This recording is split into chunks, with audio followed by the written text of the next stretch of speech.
This case should never have come to trial. I don't think it's fair to call my clients frauds. Because one time I turned into a dog and they helped me. Thank you. Your Honor, we would like to withdraw our plea of not guilty and enter a plea of guilty. This trial is a travesty. It's a travesty of a mockery, of a sham, of a mockery, of a travesty, of two mockeries, of a sham. If we are to have faith in justice, we need only to believe in ourselves. And the truth shall set you free! How do you plead, guilty or not guilty? Oh, guilty, but with a real good excuse. I think the truth will come forth. You can't handle the truth! Hello, everybody. It is time for more Law Light, brought to you by Foreman, Watson, Holtree, FWHlegal.com. We are coming to you today on a sunny but cold day at 530 Frederica Street, the high-rise white brick edifice in the library studio. Got a warm cup of coffee and my friend PJ. Kicking right in with the nitro. That's right. You doing good? I'm good, yeah. All right, busy? You? Busy? Mm-hmm, very. Yeah, so I've been busy, Missy had some surgery this week. How is she doing? Well, last night was a little rough. I think, the pain of the whole thing kicks in day 2 and 3, Right. So I do not envy her. That is it's like an archaic type surgery. It's terrible. What was the surgery again? I know you sent an email She had a whole bunch of old nasal fractures that had collapsed and were obstructing her airway. So they go back in and reconstruct all that. They put splints in. Right. And so that doesn't sound like any fun. No. Yeah, it's terrible. Just the bloody drainage and all. It's bad. Yeah. Yikes. Yeah. So anyhow, you just could not wait to get to work. Yeah. Well, she's just so. Yeah, it's tough, but she's a trooper. She'll be strong. She'll come out of it well. But yeah, we're winding up 2021 and setting our gaze on 2022. I've been in a lot of meetings. The theme for the firm going into 2022 is going to be lean and mean. We are trying to wrap up a lot of things and then re-gauge and see what 2022 brings us. So, right. For a second there, I thought you were saying that our new firm catchphrase was going to be lean and mean. No. So I was like, we're going from dedicated to you, committed to justice to... We're staying with dedicated to you and committed to justice. To lean and mean. But we are going to be, our approach, I guess I should say, is lean and mean. Yes. So a couple of things in the news. One that's of interest to me is that this morning the president of University of Louisville announced that she was going to move her services to Penn State University. And so my alma mater will soon be looking for a new president. I text Bart this morning and said, "Are you one of the likely candidates to replace President Bonaparte?" And he's laughed and said, "Only if you'll come and be the AD." So there you go. Yeah, athletic director. So, but I think we're all safe. I think Bart will be here for another year at least. Right. And so will I. So we'll keep practicing law. Another thing is, oh gosh, I just drew a blank on the guy's name. The guy that had the trial just recently for the Kyle Rittenhouse. Did you read about his lawsuit? No. He's suing like CNN and all these news, like defamation of character. Oh, millions and millions and millions of dollars. So be something to keep an eye on. Didn't read much of it, just saw the headlines. Right. And then my stepson was talking to me about it last night. So there's always a reaction to things that are, and I think this guy, it'll be interesting. I think he has a lot of fans, there's a lot of people that just adore him and think that, Right. But which is bizarre considering the circumstances of his fame. Yeah, it's unfortunate, really. Yeah. But anyway, so that I saw that was in the news. Then, of course, it's Christmas time. Ho, ho, ho. Are you ready? Am I ready for Christmas or am I ready for what's going to go down today? Both. Both. Let's talk about Christmas shopping. Almost. Okay. I have a few things I need to get next payday, and then I'll be done. Gotcha. Now, there's a rumor out and about on the streets here in the old Owensboro about you, and that is that your house, for the first time, has a Christmas tree. It does. As a matter of fact, it's ironic that you bring that up because Charlie, Amy's husband, brought it among a few other things over to the house this past weekend. I wasn't able to get any of that stuff up, but tonight Logan doesn't work. Me and the boys are putting the tree up. And hanging the green. Literally, for the first time since in about 20 years. Right, because your ex-wife, because of religious reasons, did not observe Christmas. Right. Now, I still celebrated Christmas because that's the one thing that people freak out about. They're like, you haven't had Christmas in 20 years? No. I'm just talking about the whole... Yeah, no, I would go to my mom's to celebrate. Right. And I'm only throwing that out there for anybody listening. So I did still celebrate Christmas with my family. It's just within our household. No ho. No decoration. Now, she did give me some leeway, and I bought like a Charlie Brown Christmas tree, and I would put that up in the house. Is that a foreshadowing? Small, and I don't know. Oh, I didn't think about that, but maybe. So I would have that in the house. Anything more than that was frowned upon. Mm-hmm. So there were never any festivities or decorations or celebratory anything Christmas-wise within the Starks household. Well, while we're talking about Christmas tree and you having one up in your house, there's a couple of things that I wanted to talk about here on the podcast before we get to the Christmas movie finals. Okay. Number one is I think it's a great thing that one of our team members wanted to make sure that you and the boys had a Christmas tree, and so they bring stuff over for you to have a Christmas tree. Now, not so long ago, the very same thing happened for me. So when I went through my divorce, the team members here at Foreman Watson Holtree were concerned about my whole thing went down with me leaving home at the 1st of November. Okay, so the holidays were gut-wrenching. Right. I didn't have not one ornament. I had not one Christmas decoration. They were all still at home where my ex-wife remained. With the girls, everybody thought it would be important for the girls that there also be Christmas decorations and that my house feel like home. Yeah. Or my little studio apartment that I had. A similar story. A tree was given to me by Tyler and Megan at the time.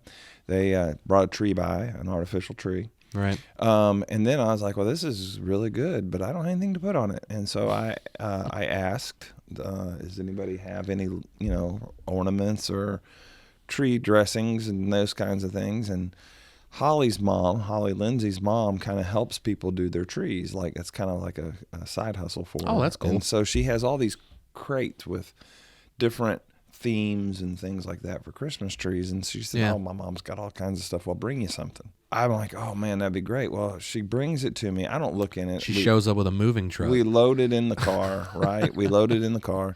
I get home. I open it up. And it was brown and teal. And it was not, I grew up with we'd have fake popcorn strands or fake beads or, it looks like pearls or something with some bows and red, green, and white, a fairly traditional tree. And I'm looking at these things that look like peacock feathers and like bling bling. Like, I'm like, well, what do you do with this?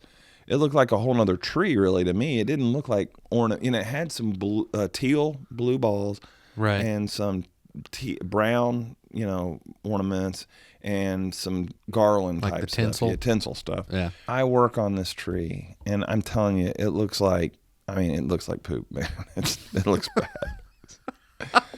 And so the girls come over, and they're like, Dad, we got to do something with this tree.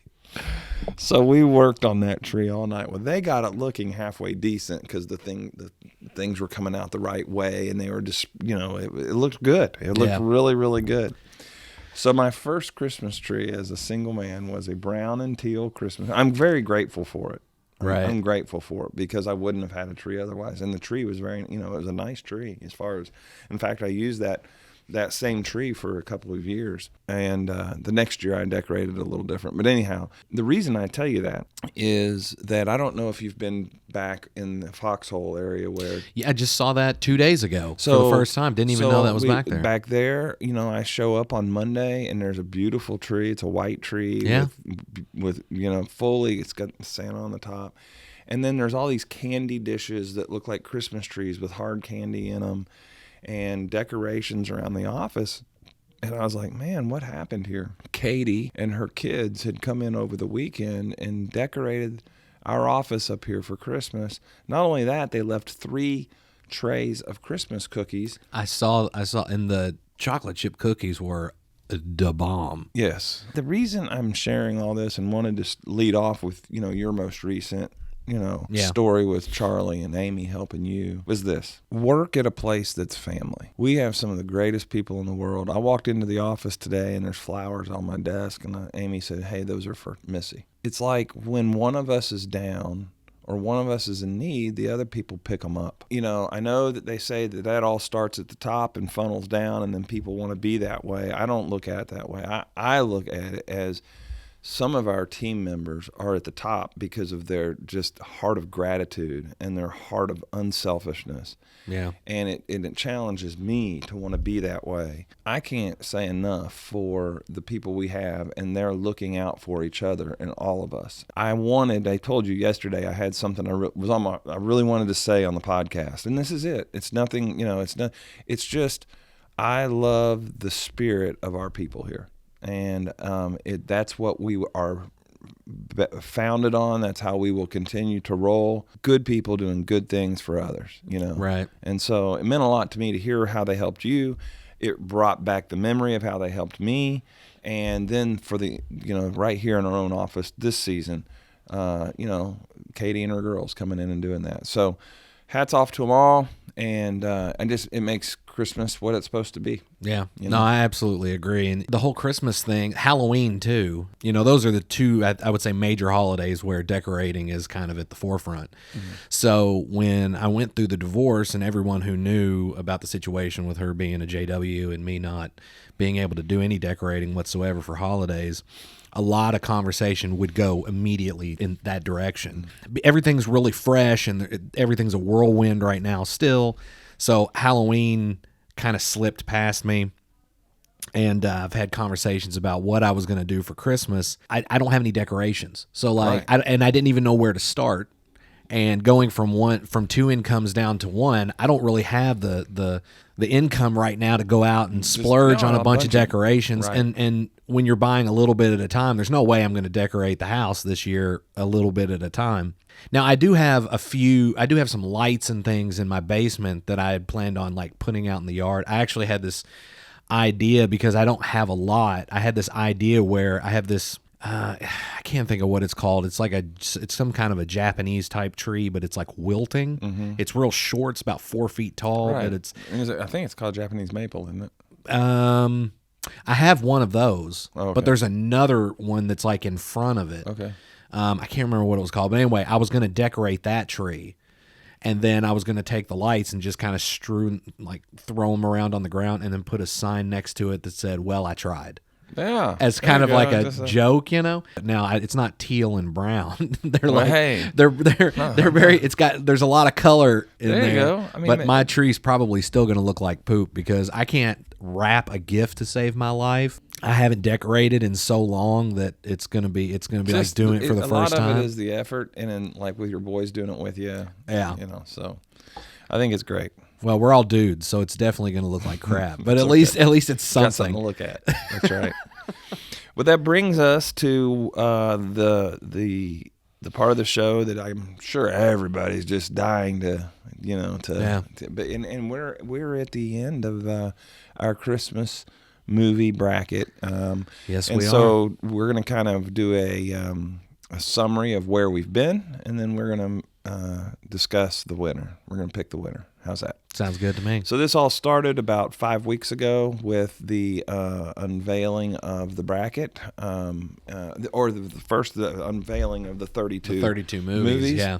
The 32 movies were then first reduced by Tyler and you and I. I was on my way to Cincinnati. Eliminated half the pool, down to 16. From there, we had a show, I believe Amy was next, and Amy helped us reduce the 16 down to 8. And from the 8 to the 4 was John Bennett. He helped us go from 8 to 4. That's right. And then last week, we brought in Katie Davis, Miss Christmas Decorator, and she helped us go from 4 movies down to the 2 remaining movies. Interesting things, a few interesting tidbits here, that neither of the 2 remaining movies made it to the final 4 last year. That is unbelievable. Yeah. Well, it just kind of shows that anything can happen. That's right. That's why we do this, right? So we have 2 new movies that I think they were both in maybe the final 8 last year, but they did not make the final 4. And certainly weren't, the 2 remaining. Because last year it came down between Elf and Christmas Vacation. Yeah.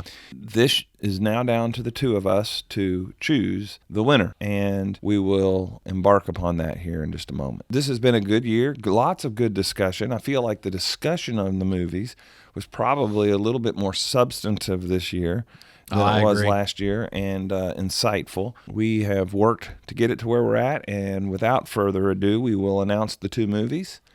I will tell you that last night, because Missy's recovering, we watched some Christmas movies, and I did watch one of the 2 movies, and I also watched Santa Claus with Tim Allen last night. I'm kind of in the mood to discuss Christmas movies, and I did watch one of our 2 finalists, and I'll tell you that one here in just a second, okay? All right. You good?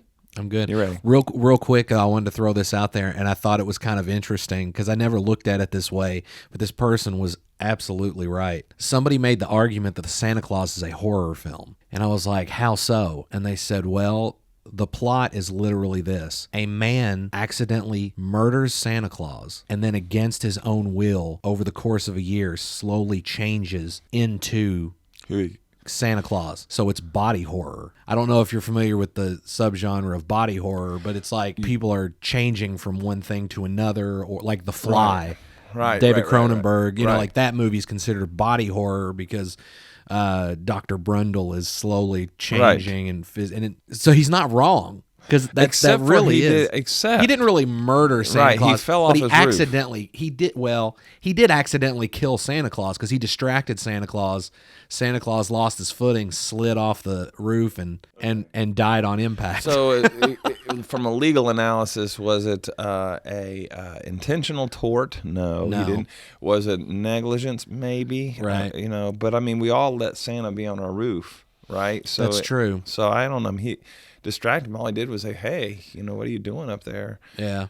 Okay. Now, I'm assuming though Tim Allen's character would not get like manslaughter or anything. Right. No. The other guy was on his roof. Right. And slipped and fell. Right. Trespasser. And if Kyle Rittenhouse can get away with it, yeah, Tim Allen that should be make millions off of it, right? Once you are exonerated. So we are going to reveal the final 2. Mm-hmm. This year, 2021, finalist in the Christmas Movie Bracket Challenge of Foreman Watson Holtree are Charlie Brown Christmas and Home Alone. I did not get to watch Charlie Brown Christmas last night. I got to watch Home Alone. That's funny. I figured it was Charlie Brown Christmas that you'd watch. Well, let me tell you why. I looked for it all over all of my different streaming. I couldn't find it at a reasonable price. They wanted $20 to watch it. I couldn't find it for like $3.99, or I went through all the Christmas channels on live TV. It wasn't on. Right. There was Christmas movies on. You can find them anytime, this time of year. So I was going to watch both of them, so I did watch Home Alone. If you were like me and just owned it already, then you would could just pop it in there. Yeah, you can watch it anytime you want. Yeah. Well, maybe I need to borrow it, but I don't have a Blu-ray player hooked up to my TV. Well, I have a Charlie Brown Christmas I only have on DVD right now. Oh, okay. So I will upgrade. We need to pick. And we don't have a third person here. Now, we do have Public Sentiment. I went back and checked mine. I do know the numbers. I don't know if you did that. I checked mine. Did you do it? Did you? I did not. I I was editing this morning. That's okay. That's Slipped okay. my mind, but I will look right now. I do want to tell you that for the next 2 weeks, I have something special for you. I remember you saying something about that. I'm going to pull us right into Christmas. Okay. Let's do this. We're going to spin this pen right here on the desk. Not spin the bottle, spin the pen. Right. Really give We're it a not go. kissing, are we? No. Whoever it's closest to pointing has to vote first. Okay? Okay. Is that fair? That sounds good. Ready? Pointing right at me. It's right at you. I think you planned that. Do 2 You've out of been 3. you've been practicing the spin. 2 out of 3. Best 2 out of 3. That's me again. Look at that. See, right? It's you because what you did was you spun it at the same speed, the same trajectory, all of it. Yeah, I've been working on that. I'll vote first. Picking these You don't look torn in the least. 2 is really tough because it's 2 different genres, right? One live action, one animated. One is a movie that captures sort of the spirit of Christmas. The other, Bad parenting. bad parenting, and well, the hustle and bustle, let's call it. Right. Therefore, it's kind of a hard because you say, well, if you want to go based on tradition, you would pick one. If tradition means more to you as a voter, you would pick one. If laughs and keeping you on the edge of your seat and just, then that's probably, you would pick the other, obviously. If the feels, like childhood memories, of course, I grew up, there was no Home Alone. It was Charlie Brown Right. Christmas. You ask a kid that's, 15 right now, they would say Home Alone, right? And not Charlie Brown Christmas. They would say, who's Charlie Brown? Right. A lot of thought went into this for me. Which of these 2 movies is the best Christmas movie? And I feel like Charlie Brown Christmas is the best Christmas movie. After giving it a lot of thought, I didn't even get a chance. I thought maybe watching Home Alone last night would convince me because I was going into it tilted toward, Charlie Brown. But so I gave Home Alone even a better chance, right? I watched it last night, and it's a great movie. It really is. But I'm voting for Charlie Brown Christmas. Okay. And that's my vote. So I too put a lot of thought into it, and when Home Alone came out, I was like 9. I mean, I grew up with Charlie Brown Christmas, but by the time I was old enough to understand the concept behind both films. So for me, growing up, like I grew up with Charlie Brown Christmas, Rudolph, Home Alone, The Santa Claus. So all these movies kind of encapsulate what my entertainment choices were for the holiday season. I don't even think for me it was me choosing what I necessarily thought was the better Christmas movie, because I think they're both great films. For me, it was choosing what one film meant to me versus the other film. And then I had to ask myself, what does Christmas mean to me? For a lot of people, Christmas is a religious holiday. And there's nothing wrong with that. I'm agnostic. I'm not religious. So for me, Christmas growing up was, I knew of the religious aspects, obviously, but for me, it was never about baby Jesus and stuff like that. For me, it was about the togetherness. It was about family. And between those 2 films, I think the movie that most resonated with me was Home Alone, because that's kind of what the idea behind that movie was. In the end, it was about the importance of family, despite all the trials and tribulations that you go through. And there's times when we can't stand the people that we love the most. Then there's other times we realize that a lot of that was trivial and fleeting and really not as big a deal as maybe what we thought it was, and that a lot of the people we have in our lives mean more to us than maybe what we realize at times. So Home Alone, I think, is the movie that transcended all the Christmases for me in terms of concept and the ideology behind what Christmas meant. So for me, I'm going to have to choose Home Alone. Charlie Brown Christmas, while it is a great film, and it does talk some about friendship and things like that, I think ultimately the idea behind a Charlie Brown Christmas was more about what is the true meaning of Christmas. Right. And I think Christmas is about family for everybody, even if it's from a religious standpoint. Mm-hmm. But I think most people coming at it from the religion aspect, it's about, for them, the true meaning of Christmas is, our Lord and Savior and the birth of Christ and all that. So like I said, that's not really what it was for me. That's why I'm going to choose Home Alone. So now we're at a crossroads. I counted mine. I didn't have a whole lot of comments, so I didn't either. I had 8 comments. And of my 8, there was basically, I guess that's a 75% of the votes were for Charlie Brown Christmas. 25% of the votes were for Home Alone. I think it was 6 and 8, or 6 and 2 or 5 and 2. The public sentiment, at least on mine, was there is a slight lean for Charlie Brown Christmas on mine. On mine, the public sentiment was more than a slight lean. It was at least 75% a Charlie Brown Christmas. It was difficult. I mean, again, if they were two movies that were alike, like from the standpoint of then maybe so you kind of feel like you're comparing apples to oranges, But we said going into this that if we did differ, and we gave each other, just for everybody knows, we gave each other no idea how we were leaning. Not at all. In fact, that's why I went home last night and tried to watch them both. And we agreed that the public sentiment would make the difference since we don't have a third chair today. I guess we'll have to honor that. We will advance as the champion, as the second member of the Christmas Movie Hall of Fame. Yep. Charlie Brown Christmas, with the runner-up being Home Alone. If we find out that Charlie Brown Christmas was on steroids, or that they received illegal monies, or did anything, they will lose their seat at the table to be replaced by Home Alone. But for now, sounds legit to me. Hey, we have two members of the Christmas Movie Hall of Fame. Christmas Vacation, National Lampoon's Christmas Vacation from last year, and this year's new inductee. Congratulations. Hoop, hoop, hooray. Good job, Charlie. Charlie Brown Christmas is the winner of the 2021 Christmas Movie Bracket Challenge. Thank you for all your hard work, PJ. No problem. Thank you. You did a wonderful job.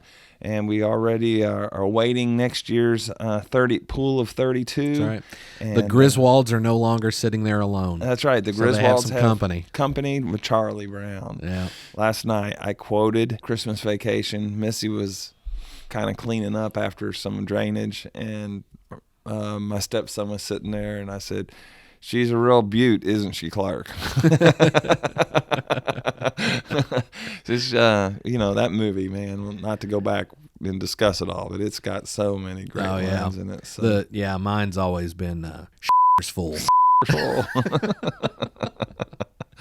Well, listen, again, I appreciate your hard work. Next 2 weeks, I've got something special for you. I'm going to do the heavy lifting and allow you to weigh in. Okay. And hey, real quick before we close this thing up. Yes. A longtime friend of mine and friend of the podcast, Benjamin Bush. Yes. Surprised me with a gift in the mail, like a Christmas gift. So I wanted to publicly thank him. I did it on Facebook already, but I just wanted to thank him. Oh, wasn't that nice? Yeah, it was.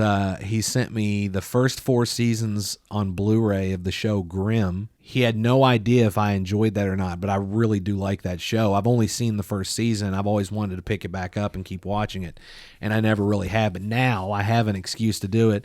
And he also sent me a copy of a book that he has a short story in called The Road Ahead. It's got stories from military veterans in it.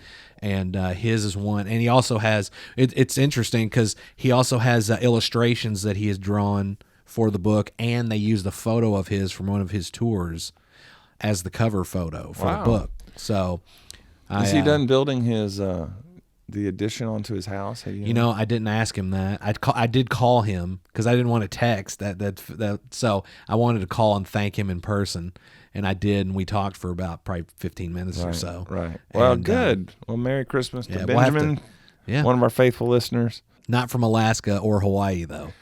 Yeah, I was gonna. That's the only thing we want for Christmas. The last podcast, we are gonna have you pull our numbers and kind of do a year-end review of the podcast as we head into sounds good next year. Again, I want to wish everybody a Merry Christmas, and we have a couple more interesting podcasts. I got a question for you. Can you sing? Are you a good singer? No, I'm awful. This has been Law Light, brought to you by Foreman Watson Holtry, FWHlegal.com. Oh, no. Join in for the next 2 podcasts as we can see if PJ can or cannot sing. Goodbye. This case should never have come to trial. I don't think it's fair to call my clients frauds. Because one time I turned into a dog and they helped me. Thank you. Your Honor, we would like to withdraw our plea of not guilty and enter a plea of guilty. This trial is a travesty. It's a travesty of a mockery of a sham, of a mockery of a travesty of two mockeries of a sham. If we are to have faith in justice, we need only to believe in ourselves. And the truth shall set you free! How do you plead, guilty or not guilty? Oh, guilty, but with a real good excuse. I think the truth will come forth. You can't handle the truth!